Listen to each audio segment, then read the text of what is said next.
Assalamualaikum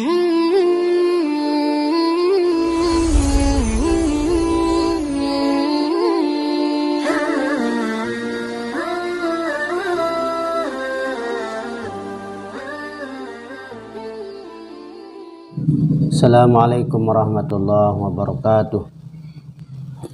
Bismillahirrahmanirrahim. Alhamdulillahirabbil alamin wassalatu wassalamu ala asyrafil anbiya'i wal mursalin wa ala alihi wa ashabihi ajma'in, amma ba'du.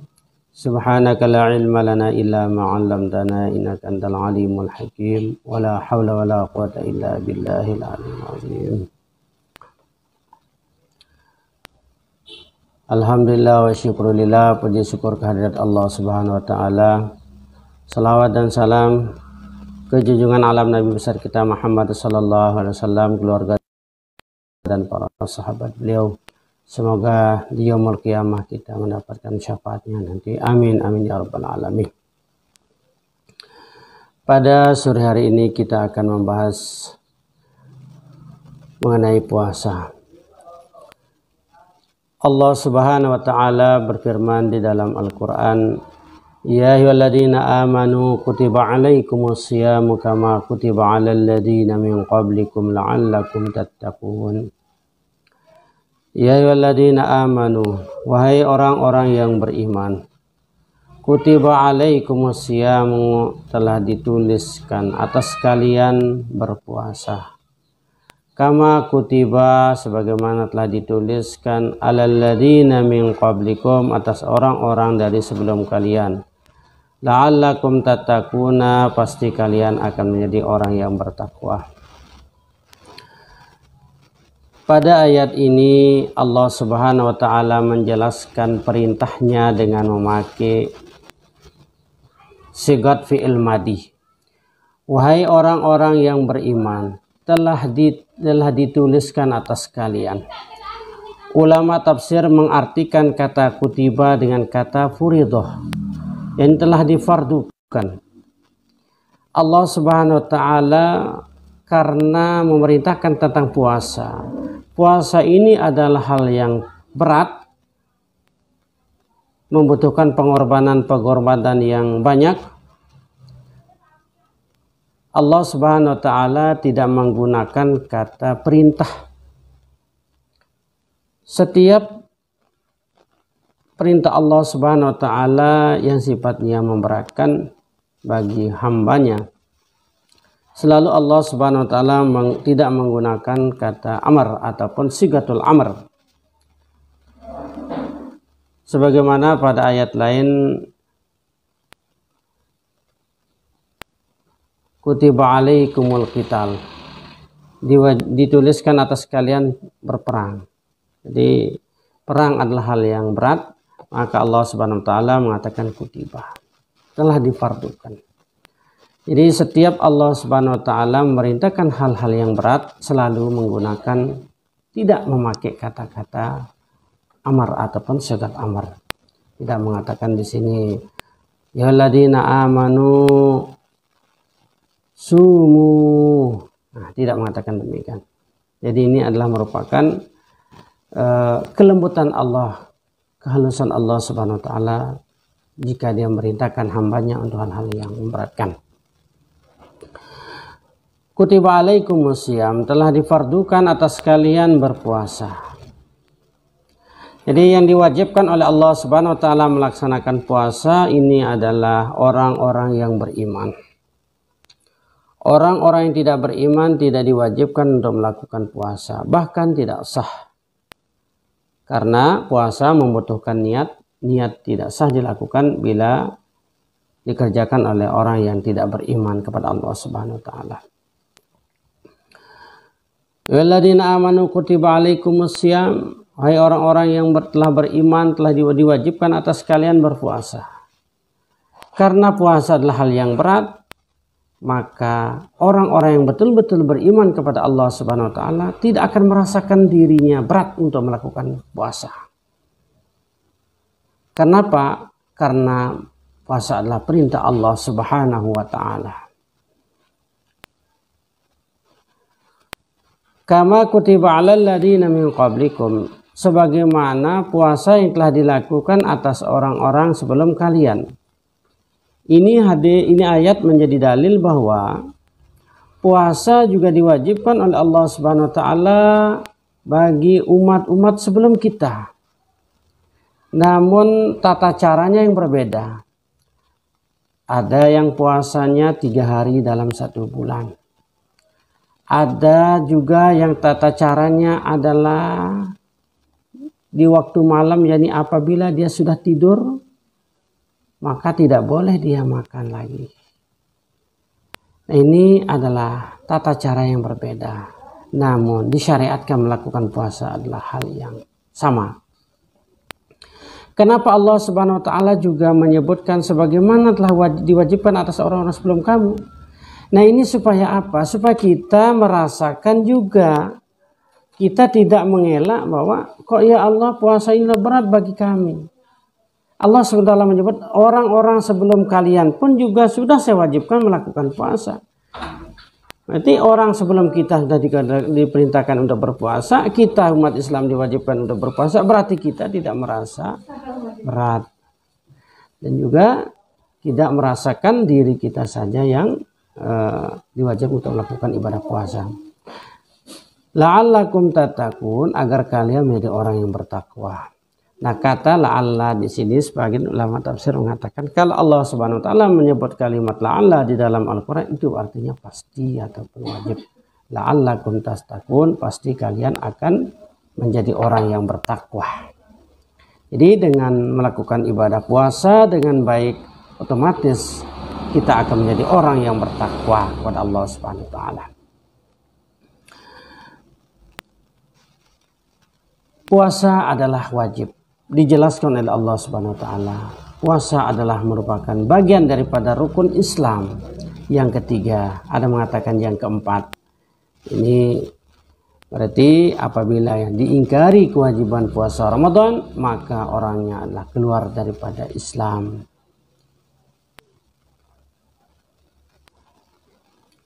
Dan juga yang menjelaskan bahwa wajibnya puasa adalah sebagaimana disebutkan dalam hadis Rasulullah SAW, Bunyal Islamu ala khamsin, didirikan Islami atas 5 dasar, 5 pondasi. Syahadatu an la ilaha illallah wa anna Muhammad Rasulullah. Pertama adalah bersaksi bahwa sungguhnya tiada yang disembah kecuali Allah Subhanahu wa taala dan tidak ada Muhammad adalah utusan Allah Subhanahu wa taala. Wa iqamus shalah, yang kedua adalah menegakkan salat, melakukan salat 5 waktu. Wa ita'uz zakat, dan menunaikan zakat. Wa shaum Ramadan, dan melakukan puasa Ramadan. Ya, ini. Jadi di dalam Al-Qur'an dan di dalam hadis juga dijelaskan kewajiban melaksanakan ibadah puasa. Begitu juga ijma' ulama. Ini. Jadi puasa adalah hukumnya wajib. Bila diingkari kewajibannya, maka keluar daripada Islam. Saudara-saudara sekalian yang saya hormati, yang berikutnya adalah fadailus shaum, fadilah melakukan ibadah puasa, kelebihan melakukan ibadah puasa. Disebutkan di dalam riwayat Bukhari dan Muslim dan juga dalam riwayat Ahmad, sebagaimana disebutkan dalam kitab Ithaf Ahlil Islam بخصوصيات الصيام. أخرج أحمد والشيخان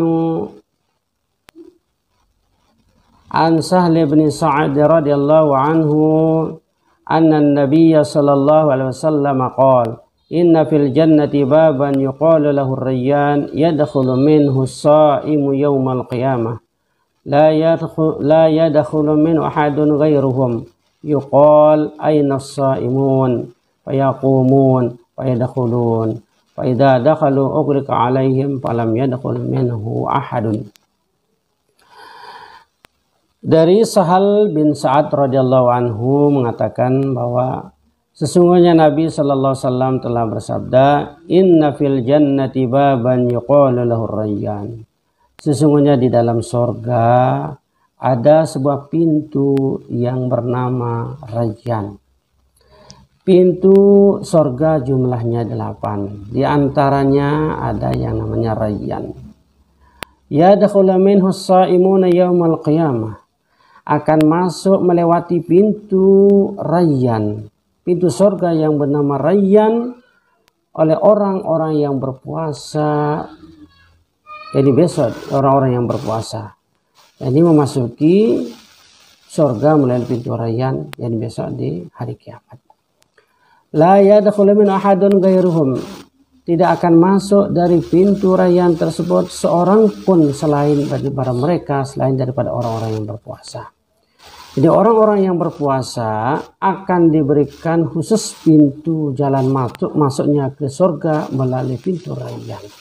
Seorang yang tidak berpuasa tidak akan diberikan masuk lewat pintu tersebut. Yuqal, dan dipanggil, aina shaimun, mana orang-orang yang berpuasa? Fayaqumun, orang-orang berpuasa fayaqumun, orang-orang puasa itu berdiri, fayadkhulun, kemudian masuk ke dalam surga. Aina shaimun, mana orang-orang yang ahli puasa di dunia? Begitu dipanggil demikian, orang berpuasa berdiri dan masuk ke dalamnya. Faida dakhalu ughliqa alaihim, apabila semua ahli-ahli siam itu masuk ke dalam surga lewat pintu Rayyan, ughliqa, kemudian ditutup. Falam yadkhul minhu ahadun, tidak ada seorang pun yang bisa masuk lewat pintu tersebut. Cukup dikunci oleh Allah Subhanahu wa taala. Saudara-saudara sekalian yang saya hormati, berdasarkan hadis ini bahwa orang yang melakukan ibadah puasa memiliki keutamaan, yakni diberikan pintu khusus lewat masuknya nanti di alam surga, di alam akhirat, yakni masuk ke dalam surga, yakni pintu yang namanya Rayyan. Yang kedua,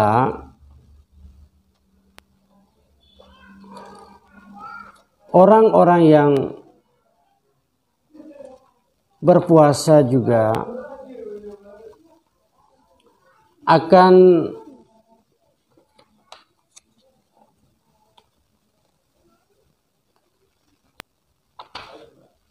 puasa adalah sebagai benteng juga, sebagai benteng. Dari riwayat dari Abu Hurairah radhiyallahu anhu, anna Nabiyya sallallahu alaihi wasallam qala as-siyamu junnah. Rasulullah sallallahu alaihi wasallam bersabda, puasa itu adalah sebagai benteng, sebagai penjaga seseorang daripada neraka. Hadis riwayat Ahmad dan Nasai. Kenapa demikian? Biasanya seseorang dengan memiliki hawa nafsu yang kuat, dia mudah untuk melakukan perbuatan-perbuatan dosa. Tapi apabila mereka lapar, maka nafsunya berkurang dan keinginan untuk melakukan maksiat itu semakin berkurang. Nah, dengan kurangnya nafsu, syahwat untuk melakukan kemaksiatan, itu sepertinya bahwa puasa itu sebagai benteng. Jadi benteng dari al-wiqayatu was-satr, satrun hasinun minan nar, arti junnah adalah penutup, benteng daripada neraka.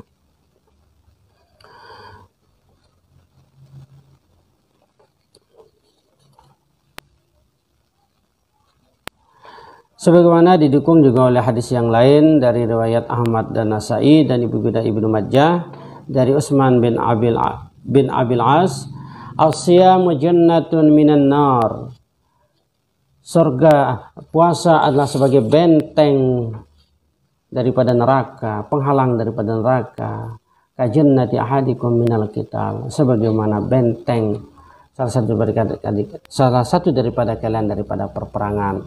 Benteng adalah menghindari kita daripada terbunuh oleh musuh. Malam yukhriqha bikadzbin aw ghibatin, selama bentengnya tidak dirusak dengan kedustaan dan kegibahan kamu.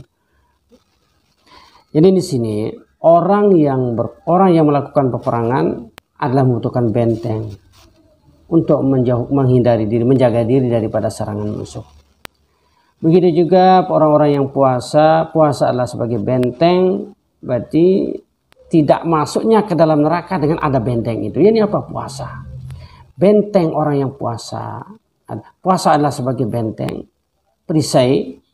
Nah, perisai ini bisa hancur, bisa musnah dengan apa? Bikadzibin, dengan berdusta. Bila seorang yang puasa melakukan kedustaan, maka penghalangnya dari neraka itu adalah hilang ataupun rapuh.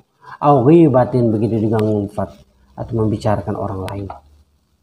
Ghibah adalah membicarakan pribadi seseorang ataupun sifat seseorang yang tidak dia sukai. Dan hal itu adalah tidak benar. Itu namanya ghibah. Jadi benar-benar sesuatu membicarakan kejelekan orang lain, walaupun kejelekan itu adalah benar adanya, maka itu dinamakan ghibah. Tapi kalau membicarakan kejelekan orang lain padahal dia tidak betul demikian, itu namanya dusta. Jadi tidak boleh membicarakan aib orang lain, tidak boleh membicarakan kejelekan orang lain walaupun kejelekan itu adalah benar pada diri seorang tersebut. Yang mana dosa daripada ghibah adalah sebagaimana yang Rasulullah sallallahu alaihi wasallam sabdakan kepada seorang istrinya, dengan apa? Cukuplah sebagai bekal masuk ke dalam neraka. Cukuplah bekal sebagai memiliki, cukuplah dosa seseorang adalah dengan melakukan perbuatan ghibah. Kapa bil mari isman ayyughiba ahadun akhahu. Cukuplah dosa bagi seorang menggibah orang lain, menggibah temannya sendiri. Dosa orang yang ghibah, Rasulullah SAW menjelaskan bahwa sekiranya orang yang mengumpat itu akan berludah ke lautan, maka laut itu bisa akan membuatnya menjadi busuk. Kenapa? Dengan hanya satu kali berludah. Lah begitulah besarnya dosa orang yang melakukan ghibah.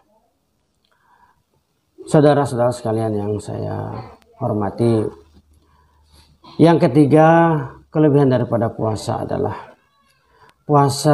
langsung akan dibalas oleh Allah Subhanahu wa taala tanpa melalui malaikat.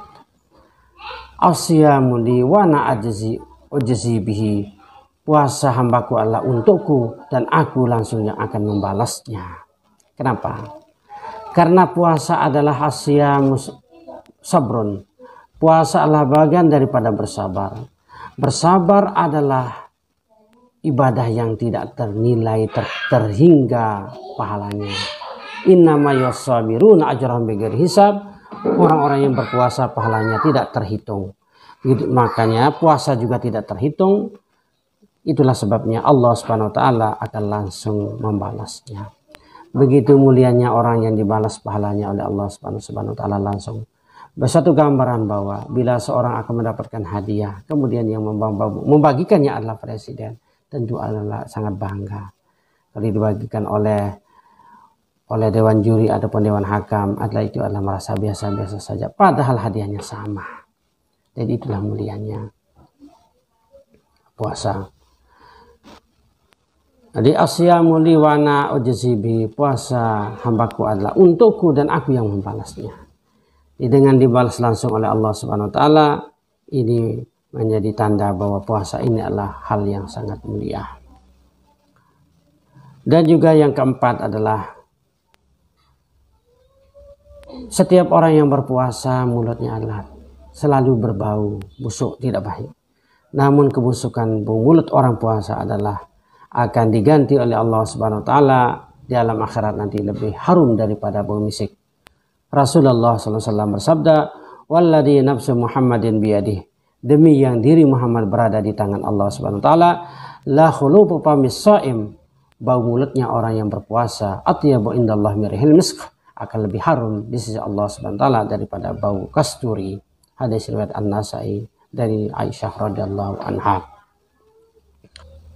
Saudara-saudara sekalian yang saya hormati, inilah sedikit empat hal yang merupakan kelebihan daripada orang-orang yang berpuasa yang Allah dan Rasulullah SAW janjikan. Semoga kita semua termasuk mendapatkan orang yang mendapatkan janji-janji Rasulullah dan janji-janji Allah Subhanahu wa taala dengan melakukan ibadah puasa ini. Semoga Allah Subhanahu wa taala menerima puasa kita. Taqabbalallahu siyamana